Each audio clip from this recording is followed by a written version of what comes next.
All right. Hello, everyone. I'm Leonard French, your favorite copyright attorney. We have a very serious topic for you today. The state of California has sued Activision Blizzard, and it's there's a lot to it, and it's going to speak very seriously about some very serious topics. I would normally go without a hat for serious topics. Instead, I've gone with a neutral hat. So my hair looks terrible because I was wearing a hat all day. And so please bear with me. First, special thanks to our Patreon supporters and sponsor supporters and YouTube members and Floatplane subs for making videos like this possible. YouTube has a habit of demonetizing videos and sometimes even affecting the channel when you speak too much about controversial topics like this. So I'm willing to take those chances because we have supporters like John Steele, Gavin Barnard, Eevi, Spirit Bear, Benjamin Hitov, Ugly Grill, Rudolph Bescherer Jr., Torpedan, Brandyn, Abel, ShadowTycho, Earthbound Star, RDHDragon, and PureMagma, and a bunch of other patrons. Visit us on patreon.com/ljfrench or sponsors.com/law if you want to support. You can also support via YouTube membership or Floatplane subscription. With that, on to the allegations. This is the lawsuit that was filed by the California Department of Fair Employment and Housing. So it's the DFEH, I guess they're going to refer to themselves as. And we're worried about the fair employment part of it. They bring this action to remedy violations of the California Fair Employment and Housing Act, the FEHA, and the California Equal Pay Act labor codes. Headquartered in California since the 1970s, where the nation's strongest anti-harassment, equal pay, and other equal employment opportunity protections exist for employees, Defendants should be a safe haven workplace in the video game industry. Sexism has plagued the male-dominated gaming industry for decades, and increasingly so in recent years. Women and girls now make up almost half of gamers in America, but the gaming industry continues to cater to men even in California. Activision Blizzard's double-digit percentage growth, 10-figure annual revenues, that's $1 billion or more, and recent diversity marketing campaigns have unfortunately changed little. Defendants' compliance with California's broad workplace protections is long overdue. To enforce such compliance, DFEH brings this government enforcement action seeking to remedy, prevent, and deter defendants' violations of the state's civil rights and equal pay laws, to vindicate the rights of defendants' female employees, and the public interest of the state of California. There's going to be a bunch of revelations in here. Some of them are known, some of them are quite shocking. There's also going to be statements. The Reddit WoW moderators released a organized list of verified, what they say are verified sources. I have not verified the sources. What I've done is cut the statements out to protect the identities because I don't want to be the one revealing identities of people. So we're going to go over those at the end. This is a 29-page complaint, but the substance is really only about 15 pages. So we should be through this fairly quickly, and I'll break in like this once in a while when something shocks me and I want you to see my reaction. Activision Blizzard is headquartered in Santa Monica, approximately 9,500 employees and over 100 million players. Leading video game platform. For reference, I started playing Blizzard games with Rock and Roll Racing back in, I don't even know when that was. I was probably in my early teens, and I remember playing on an old TV. And I remember like putting a towel under my door, like the crack of the door, so that the light from the TV wouldn't spill out into the hallway and my parents wouldn't know that I was playing video games at 2 o'clock in the morning when I was supposed to be asleep. But that was my first exposure to Blizzard, and I really enjoyed Blizzard games for the longest time. But their behavior in the past couple years, I wasn't even aware of all of this, but their behavior towards consumers in the last few years seemed to turn, and that it turned past my point, and I haven't been purchasing any Blizzard games for a couple years now. But until then, I had pretty much owned every single Blizzard game that they made. They are Fortune 500 and SEP 500, and they make a bunch of very popular video games like Call of Duty, which is Activision Publishing's key product. Unlike its customer base of increasingly diverse players, Defendants' workforce is only about 20% women. Its top leadership is also exclusively male and white. The CEO and president roles are now and always have been held by white men. Very few women ever reach top roles at the company. The women who do reach higher roles earn less salary, incentive pay, and total compensation as evidenced by their own records, which are listed here. Bobby Kotick, $1.5 million salary. I'm guessing with bonus is $154 million. Then you have Dennis Durkin, executive advisor and former chief financial officer at $13 million, but $907,000 salary. Daniel Allegre, I don't know if there's another way to pronounce that, $1 million salary with about $12.6 million total. And then you have Claudine Naughton, who's paid $655,000, which is a lot less. And her total compensation is $3.8. She was paid $4.4 in 2019. Chris Walther was paid $3.2. Well, there's a male that's being paid less than Claudine. That doesn't change the plaintiffs' need to prove everything, but I think that's what they're talking about. The same disparities exist throughout the company, they say. Like executive ranks, women across the company are assigned to lower paid and lower opportunity levels. Female employees receive lower starting pay and also earn less than male employees for substantially similar work.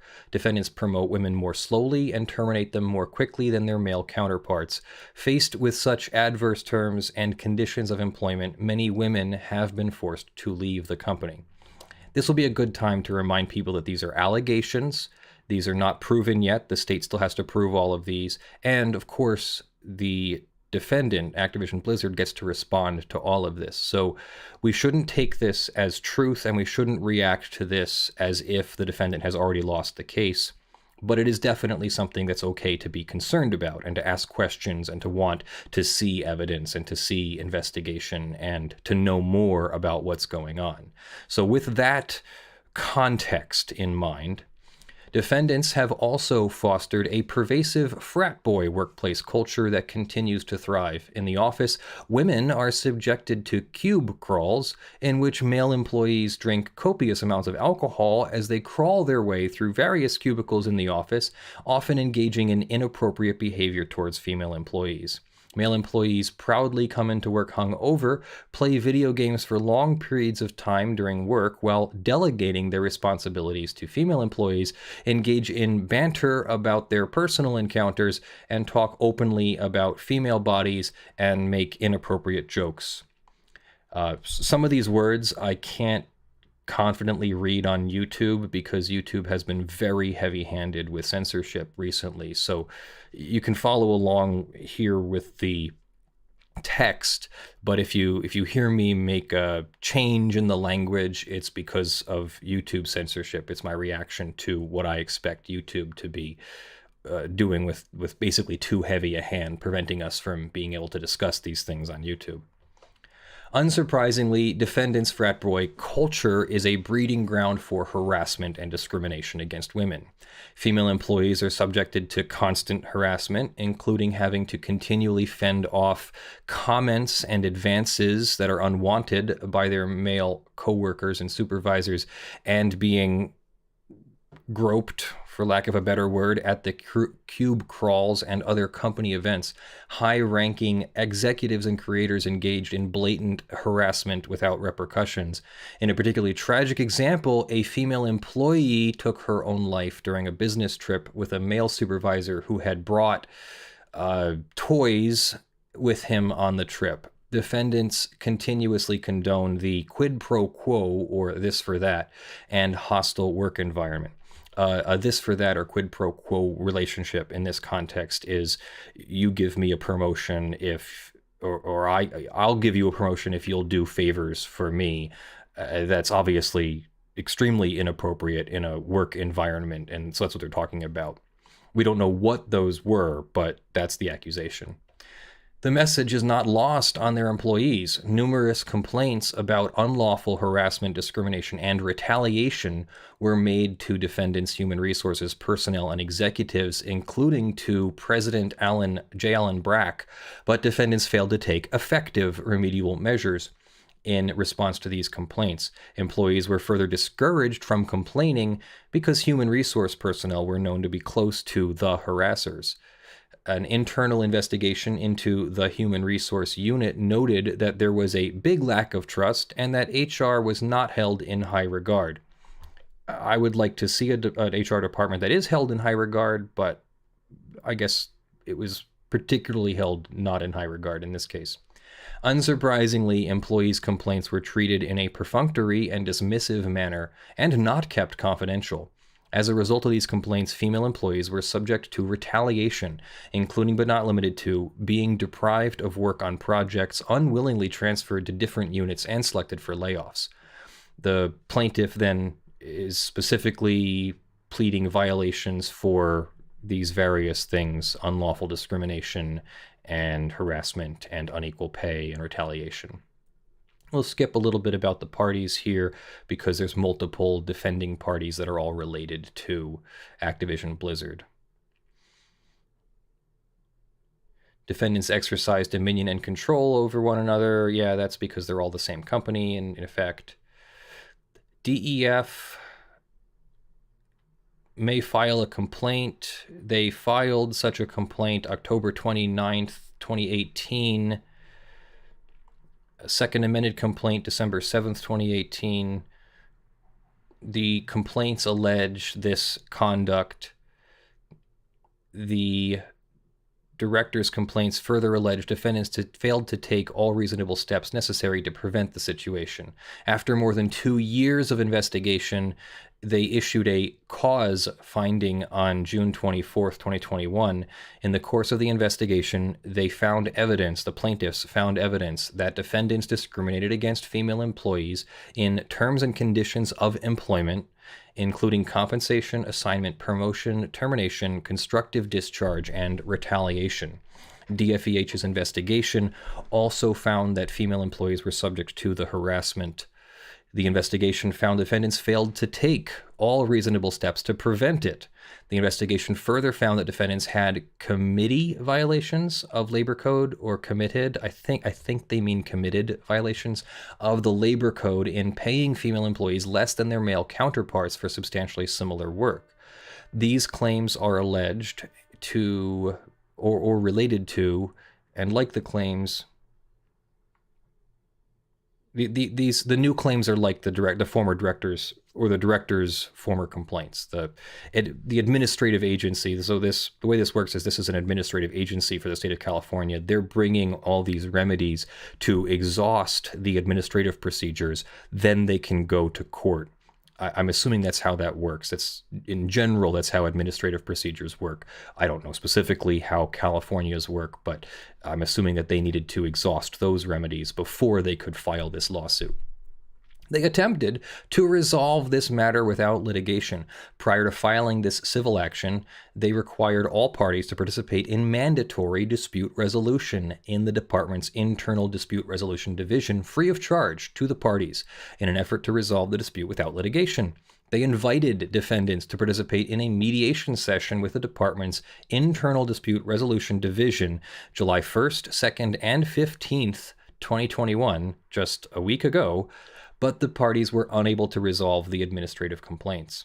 In the case of failure to eliminate an unlawful practice through conference, conciliation, mediation, or persuasion, or in advance thereof if circumstances warrant, the plaintiff may bring a civil action in the name of the department in state and federal court. All administrative procedures have been fulfilled, so that's all the conditions precedent, basically.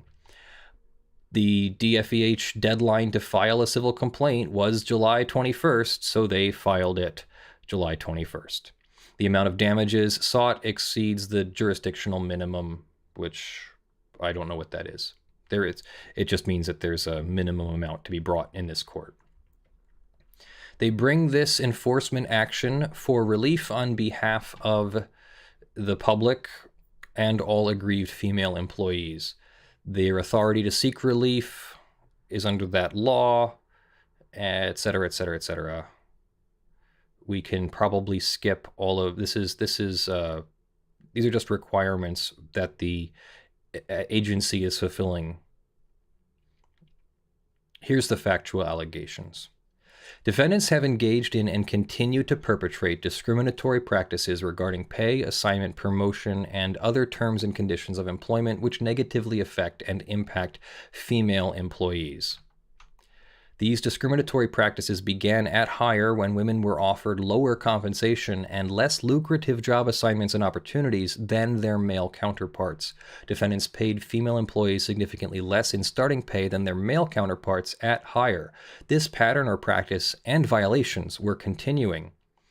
The pay disparity continued through the employment for female employees. Defendants paid female employees significantly less than their male counterparts after hire. That was ongoing as well. They're going to say this pattern or practice was ongoing.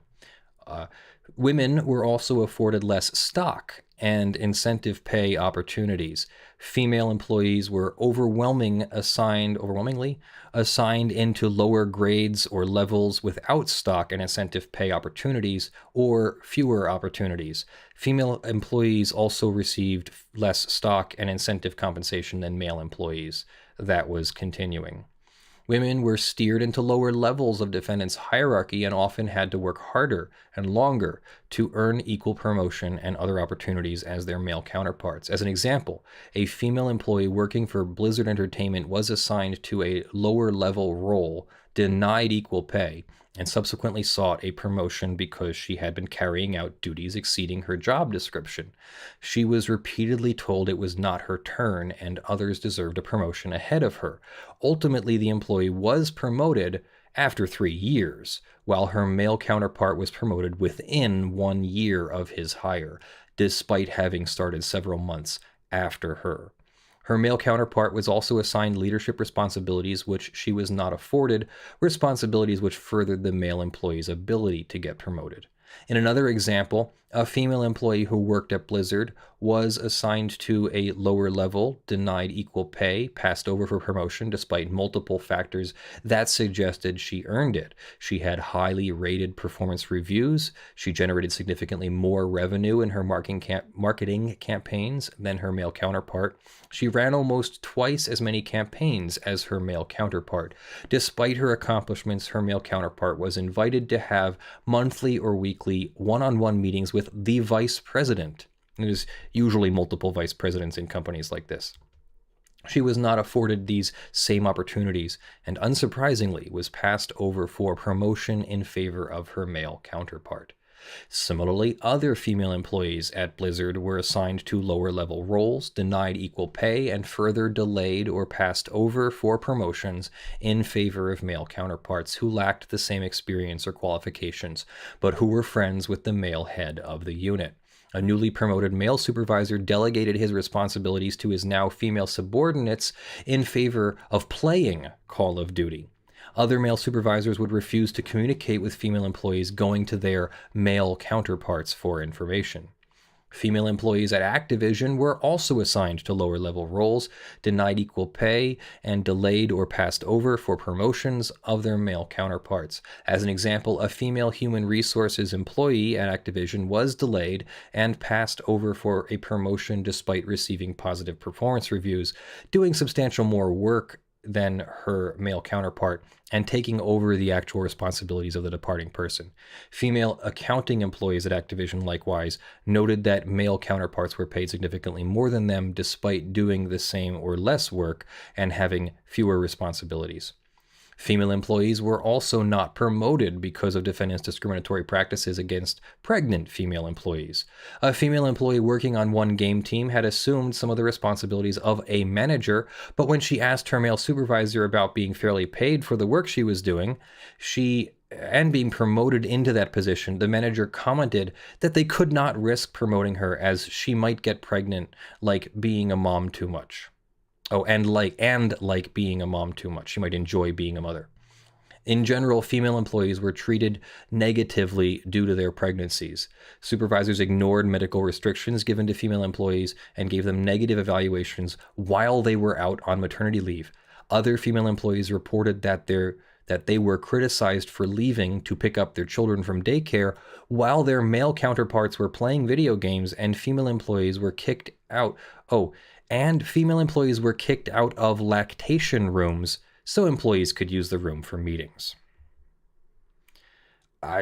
It's all bad. If the state of California proves all of this, this is seriously bad.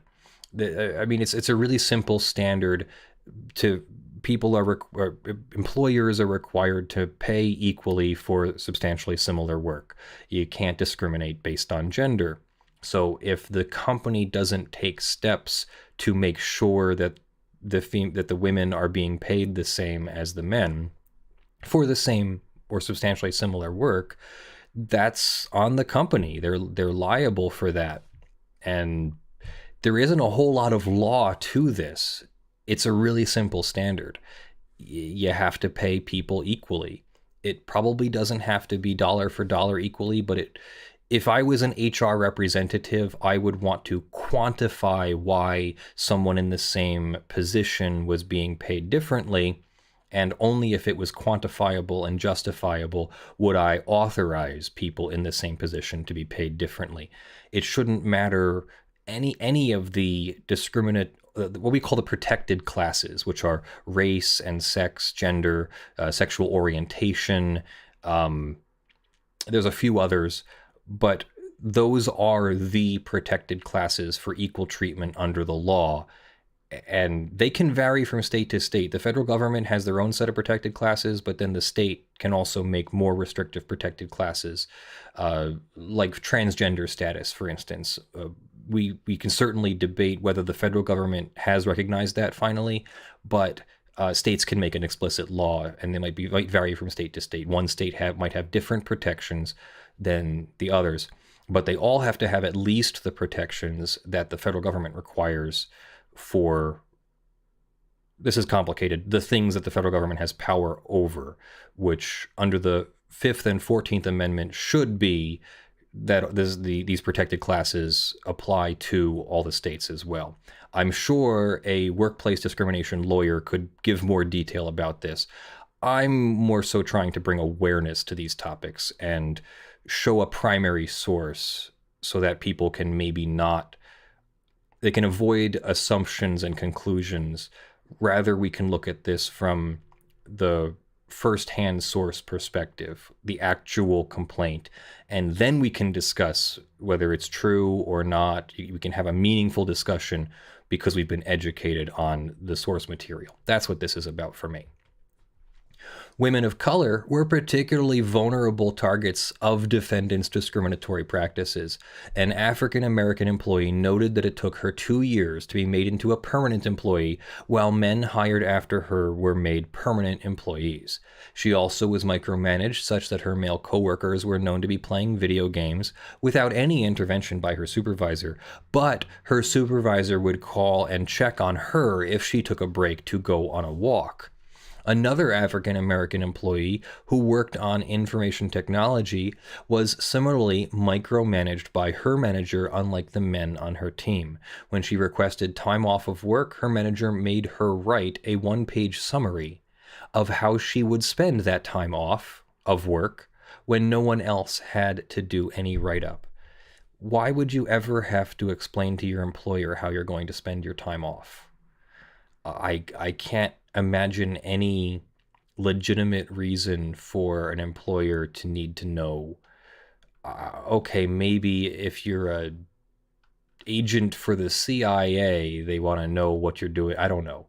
But I'm a video game employer, a video game developer / publisher. Why would they care what you're doing on your time off? That seems terribly invasive to me. That's not even the worst of it here. That's just something I noted was terribly invasive. The male supervisor also criticized her body language, despite male counterparts slouching in meetings, She was scolded for asking for assistance, while others would get help on similar tasks without the same criticism. These experiences led female employees to leave their employment with defendants. As a result of these, we call that constructive termination. If your employer treats you badly so that you leave, that's what we call constructive termination. You might have left by filing a note, by sending a notice, 2 weeks notice or whatever, but you were constructively terminated. So that's what that's going to be called. You're going to see that later. As a result of these discriminatory pay, assignment, promotion, and other practices, defendants' pay gap or gender pay gap is significant. Defendants paid female employees significantly less in base pay and total compensation than their male counterparts. This was continuing. When women complained to human resource personnel about the lack of equal employment opportunities, especially in comparison to their male counterparts, their complaints fell on deaf ears or were met with an empty promise to investigate the issue. Indeed, despite having retained Paul Hastings LLP from 2015 to 2017 and Miller Law Group in 2018 to allegedly provide analysis related to compensation data, defendants failed to take effective and reasonable steps to prevent pay discrimination, as the pay disparity between male and female employees was not remedied, and it continued. As a result of these discriminatory practices, female employees were forced to leave their employment with defendants. Female employees noted that they accepted less compensation than they were making in their prior employment or offered by other companies to work for defendants with a hollow promise that they would get promoted or get other forms of compensation to make up the difference. They never made up the ground and instead had to watch as male counterparts or comparators were promoted more quickly and offered more compensation, forcing them to leave the company. Additionally, defendants terminated female employees more quickly than their male counterparts. That was an ongoing violation. In sum, defendants' discriminatory practices adversely affected women in compensation, assignment, promotion, and termination. Defendants failed to take effective steps to remedy or adequately correct this disparity, despite its awareness that such disparity existed. And those discriminatory practices continue, according to this complaint. Female employees were also asked and universally confirmed that working for defendants was akin to working in a frat house, which invariably involved male employees drinking and subjecting female employees to harassment with no repercussions. You shouldn't be drinking at work. I mean, I guess there's no law against it that I can think of, but I just can't imagine an employer expecting effective work from employees who are intoxicated. I mean, as a work policy, that's a pretty crappy policy. But if now it's part of a larger harassment and discrimination issue, that's an HR nightmare. Exhibit A. Cube crawls in defendants' offices were common, and male employees proudly came into work hungover. Male employees would play video games during work, engage in banter about their personal encounters, talk openly about female bodies, and make inappropriate jokes.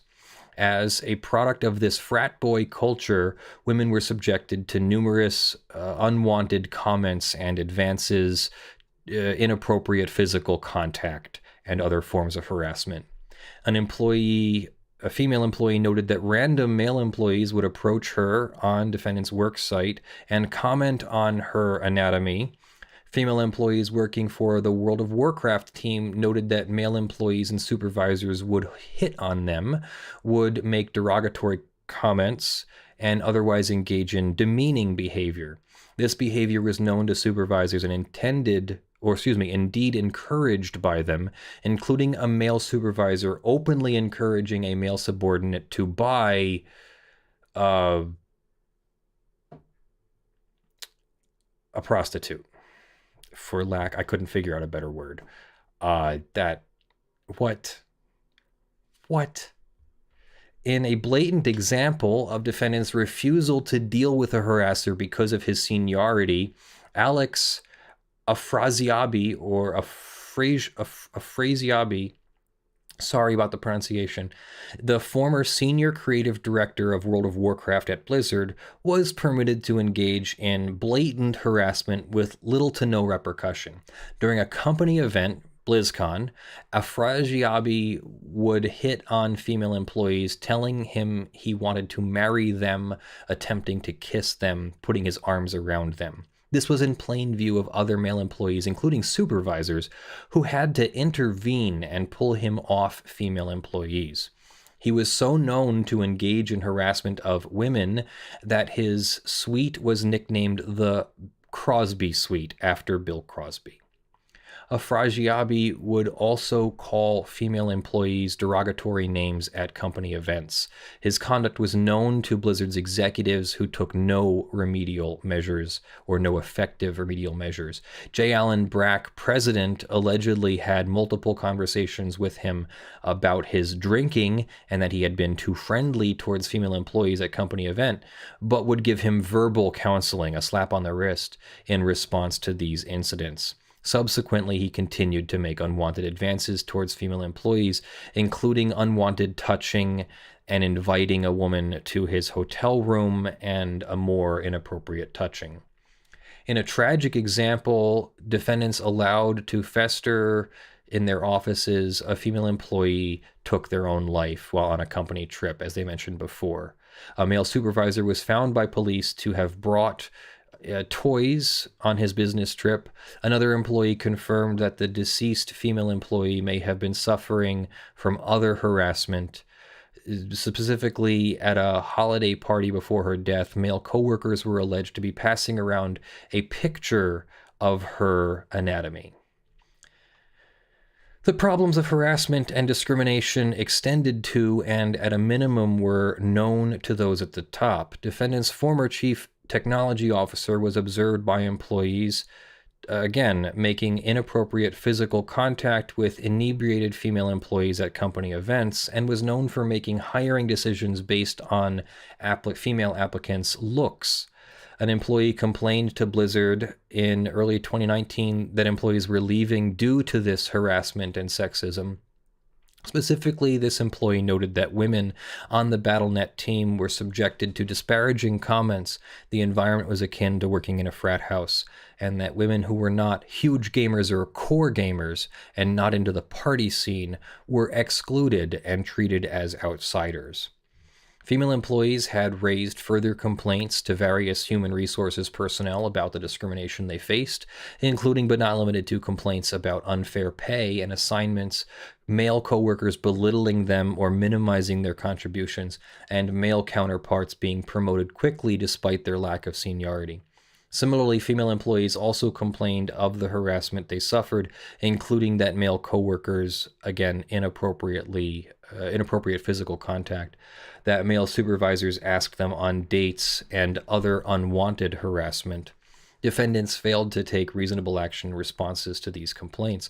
Such lack of effective remedial measures was not surprising given defendants' own internal investigation into their human resources unit,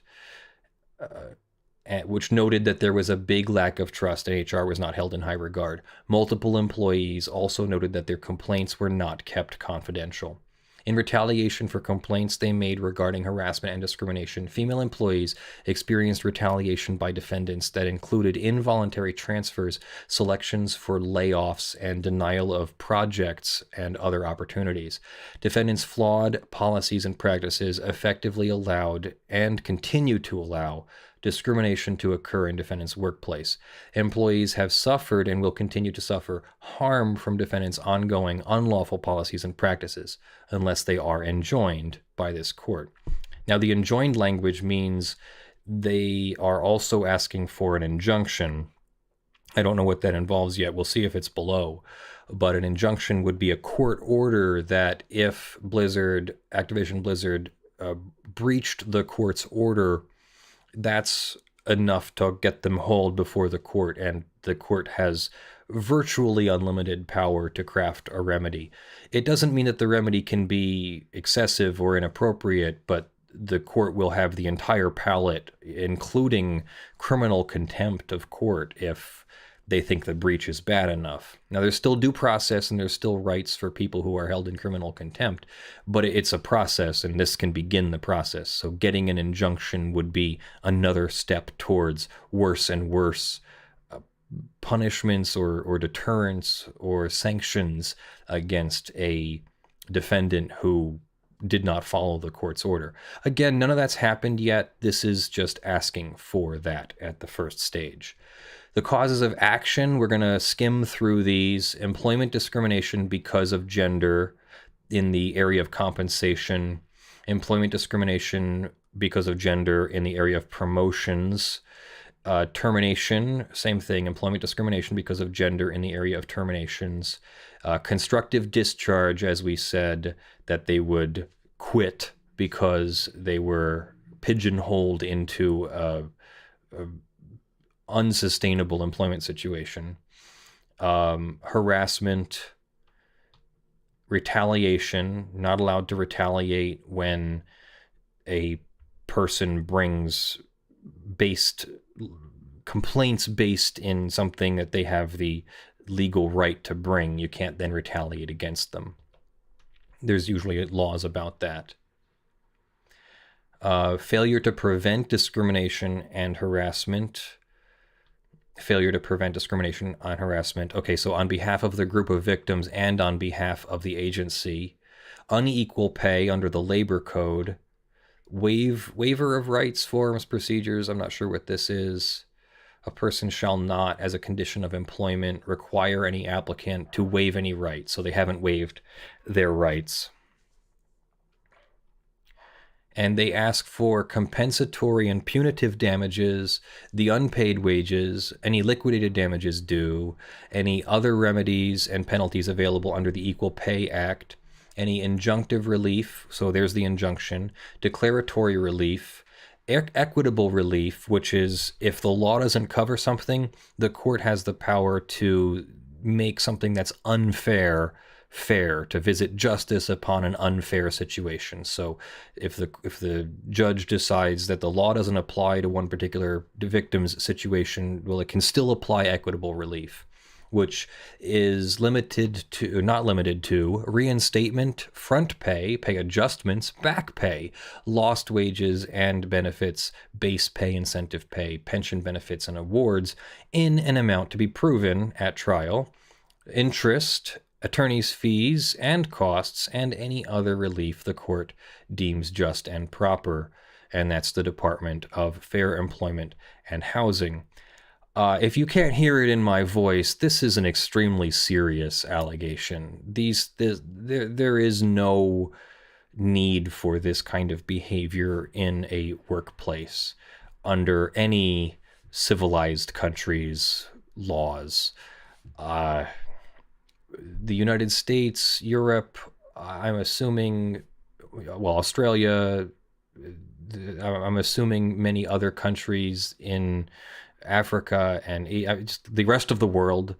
I'm assuming that this is a pretty universal thing, that genders are to be treated equally. It's fine to discriminate on the merits of someone's employment, their performance, their experience, their seniority. Those are all reasons to discriminate.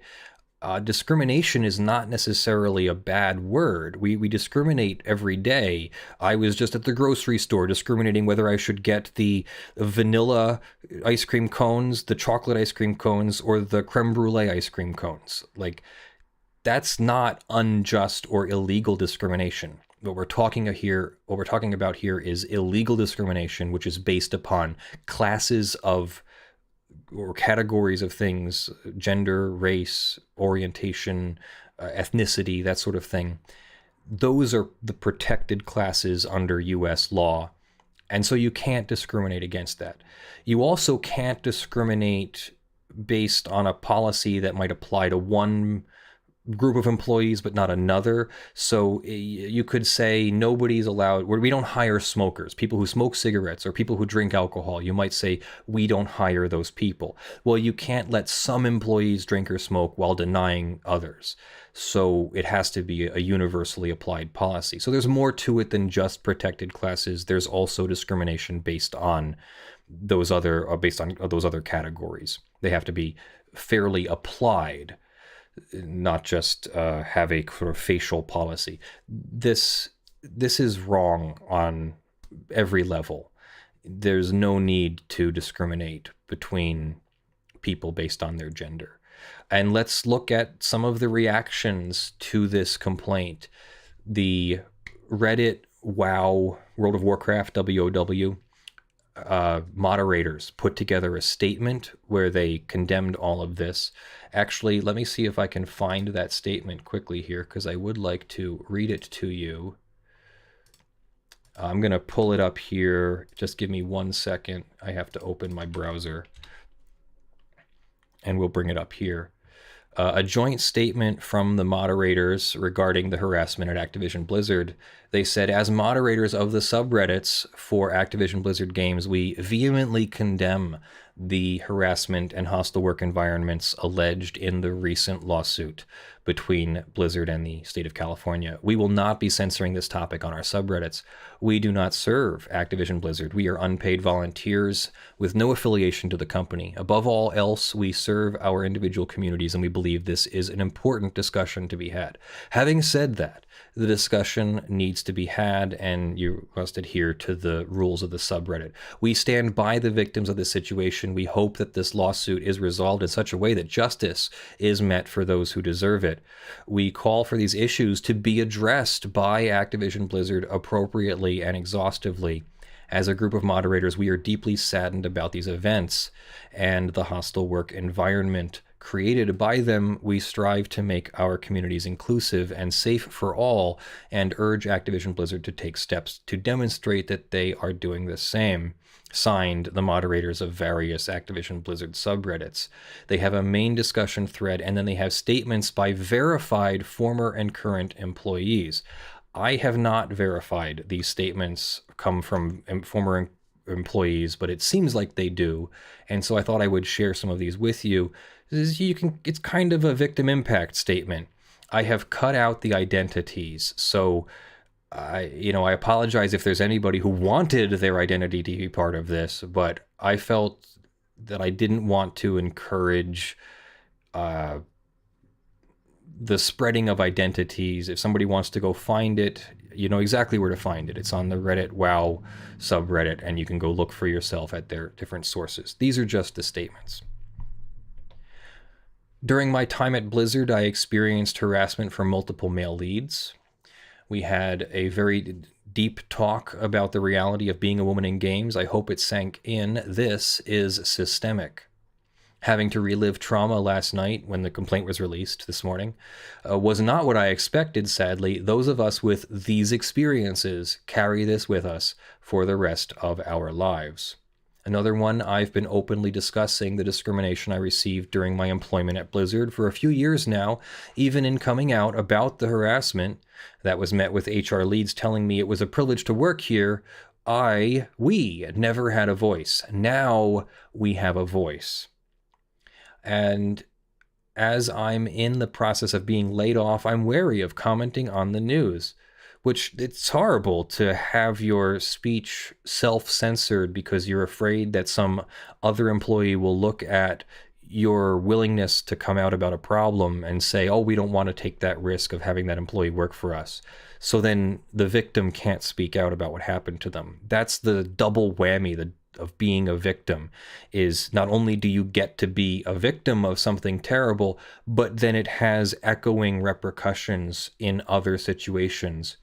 And that's why some people just never talk about what's happened to them, because some employer might see it and just decide not to hire them. And they can probably get away with that. Not that it's entirely legal to do that, but how is it going to be proved?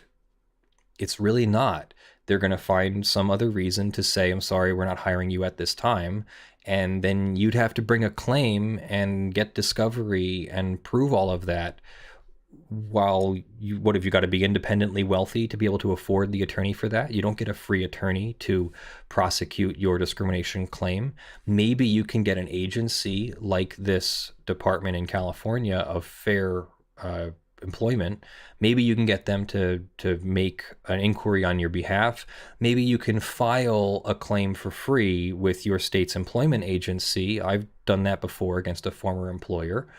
But it's no guarantee that you're going to get a remedy, let alone a remedy fast enough to make a difference in your financial needs. So it's a double-edged sword for victims. They get hit once by the primary cause of the victimhood, and then it echoes for the rest of their lives. Hopefully they get justice, and hopefully it works out, but it's not guaranteed. That's the crappy part. Let's see, this person says, I shared my own story last year and I have friends who've been victims of much worse. Another person says, I don't have the emotional bandwidth right now to discuss my own history at Blizzard. And they even starred Blizzard so that it doesn't show up in searches, but it still showed up in searches apparently because the moderators found it. I'm still proud of the work I did there and have more good memories than bad. Excuse me, but it's a long, long time coming. All my love to those who found the immeasurable strength to come forward. I witnessed all of this and more happen to many of my female colleagues when I was at Blizzard. Numerous cases of discrimination and harassment were swept under the rug. We were told that problematic people were too senior to do anything about. Some things never change. One time, in sensitivity training class, a scenario was presented where a trans employee asked others not to use "you guys" in a meeting. Several people immediately started making jokes and acting faux offended that they were called out in said scenario. Another person, I would be hard-pressed to find someone that wasn't a witness to personal interactions in the game lounges, coke in the bathrooms during a cube crawl, or a woman who wasn't harassed at least once. It's not hard to not be a creep and not harass people. Hold your peers accountable. I promise you it's not as hard as you think it might be. Another person, I was reached out for this while I was still there, and I remember being scared to speak about it. I emailed the contact asking if I was legally required to speak to them about my experience. I left Blizzard after my boss gaslit me so badly that my hair started falling out. My profit sharing, which I relied on to make ends meet, was docked due to underperforming, and when I went to HR to fight it with proof against his claims, I was told, maybe you are underperforming. Another person, confession time. I have considered going to the press or a lawyer or both over things that happened to me at Blizzard, but I always felt like it was just me misinterpreting things. I would always take the blame for what happened in the end, make excuses, and write things off. And to that I can say, sometimes it's worth it to spend the couple $100 on a paid consultation with a lawyer or two, or talking to the state employment agency, whatever part of the state employment agency is responsible for fair employment. The EEOC equivalent at the state level, or the EEOC itself at the federal level. I got into a lot of arguments with the frat bros at both Blizzard and Twitch. There's a reason I left both places so quickly, which sucks because there were people at both who were grinding it out because they truly cared about what they worked on and the products they worked on. It's been 2.5 years as another person, and I still carry a lot of pain from my time at Blizzard. I stayed too long clinging to the Blizzard label.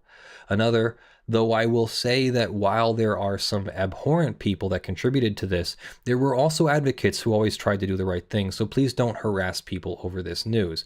And it's a good time to remind everybody that these are allegations, and these allegations haven't named specific people, so there are probably more good people than bad at Blizzard, and there's definitely more good people than bad in the world.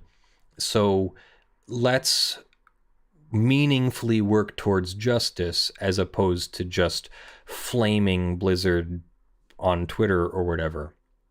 Ask questions, investigate for yourself, but making strong conclusions and, of course, engaging in any harassing behavior ourselves. That doesn't really help anybody.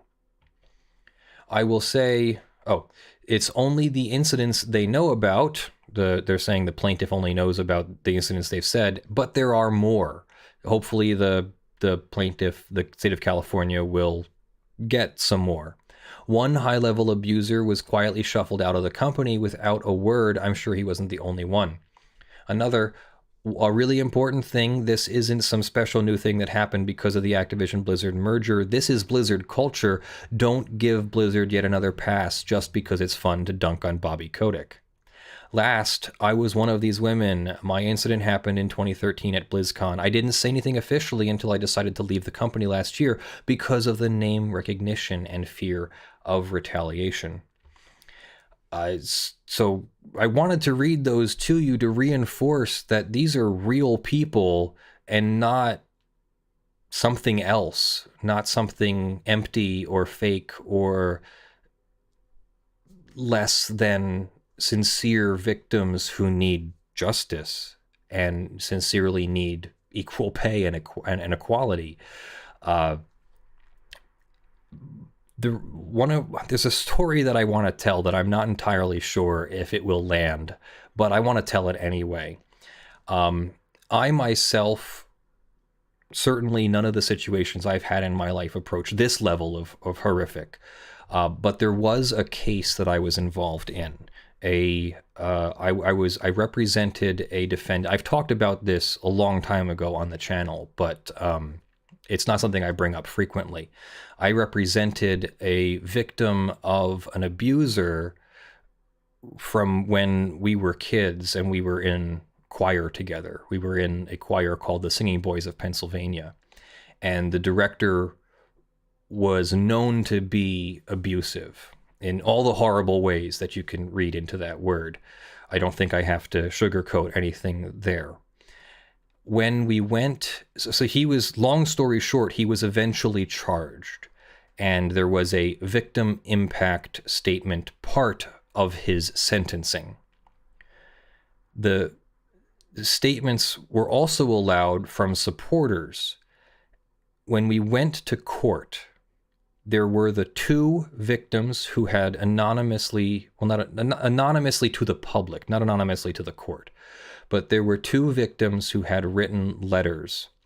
There was my client who was unable to bring a charge, to sustain a charge, because his abuse didn't happen in the jurisdiction of the court. It happened outside the jurisdiction. But his coming forward helped investigators at the state police of Pennsylvania and the FBI, who did a great job of investigating, including driving through a snowstorm. I wanted to say blizzard. That's a bad word in this context.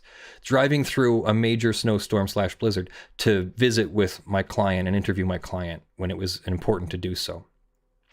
So we went to this court hearing. All of these supporters spoke volumes about how wonderful the abuser was. He was a brilliant musician, and he taught so many people how to be musicians themselves, and he brought music to the communities that we visited and sang at. And so, when it was the victim's time to speak, there were the two actual victims in the case. They wrote letters and, I believe, gave statements separately, not live during the court hearing. There was my client who wrote a letter as well. And I was the only person who was there live to speak about the situation. And, you know, my statement was mostly that the fact that he was a brilliant musician, and that only made it worse, because he used that instead of to make music and bring it to the community, he used it to gain access to more victims. When we were done speaking, and it was the court adjourned, you're all in the courtroom now. There's this, it's like a TV turns off and you're suddenly like aware, oh, I'm in my living room. You're in the courtroom Well, you've got basically me, and then all those people who were there for support, in support of the abuser. And I got tisks and tuts and sneers and jeers. I got dirty looks all the way out to my car from the people who were supporting this abuser. That is the kind of behavior that these sorts of accusations bring out. So these victims have stood up for justice and fairness and equality, the law, for what's right, despite facing that level of adversity. It takes courage for those people to come forward. They are risking it all. They are risking being re-victimized by Blizzard, by Blizzard's defense, I mean, by the people who are going to now defend themselves by trying to make it the victim's fault, and by the public supporters who some percentage or some portion, some unaffiliated group of people, just social media, is going to say bad things about the victims because they like Activision Blizzard, because they don't want to see bad things happen to their favorite video game company. So these public statements, the victims, the witnesses are going to risk a lot to come forward and do that. And kudos to them for doing so. And I just want to reinforce here how much they're risking to do that. And we should be supportive of victims trying to come forward. I don't necessarily mean believe everybody. I know that that's a catchphrase, and catchphrases are easy. This is not easy. Certainly, these things need to be proved before we can hold Activision Blizzard accountable for these offenses.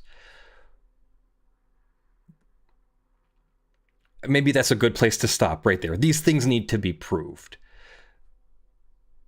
But we should be gentle and supportive and caring and loving with everyone, but especially the victims who are willing to come forward and tell their story. I guess that's what I'm trying to drive home here, and I think maybe that's a good place to stop. Let me see how we're doing on the YouTube thing here. Apparently there are 840 of you and a million comments here. Thank you to Dia Da Vinci for the $5. Man, all of what you're saying about how this takes courage is very on point. Thank you. Yeah, let's stop there. We've been going for an hour now. Let's see. Oh, thank you, John Patterson, for the $5. Thank you for everything you do with this channel. Let's see. Be skeptical, but not a dick. Innocent until proven guilty, but keep in mind the victims too. Great way to say it. So thank you all for joining me. I just wanted to bring that to you so that we could all have some first-hand look. How many of us are going to read through the entire complaint? And here you can read through the complaint with me, highlighting out the important parts and gaining an insight to anything that I felt needed comment. So I'm not going to have like a question and answer session because there's just too much to go over. What I will do is make this part of my coverage on the channel, make this part of a playlist where we will follow California's lawsuit against Activision Blizzard and hopefully what turns out to be the resolution,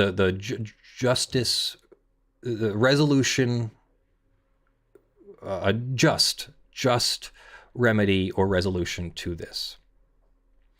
There is also, yeah, why is my viewer activity not showing me these super chats?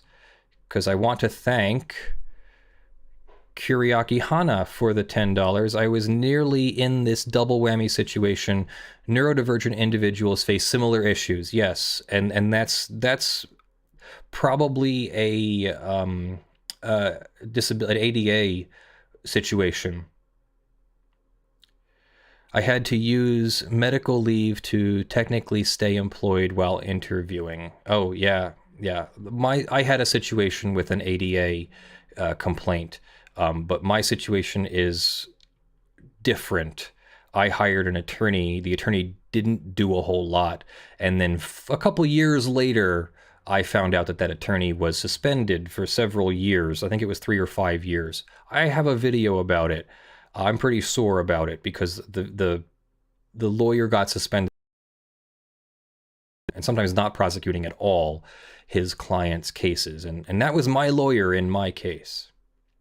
So anyway, thanks for joining me for such a serious topic. I'm sorry that it's such a serious topic. This is Lawful Masses, and this is what I do. Present to you firsthand legal sources, and we can go over them together.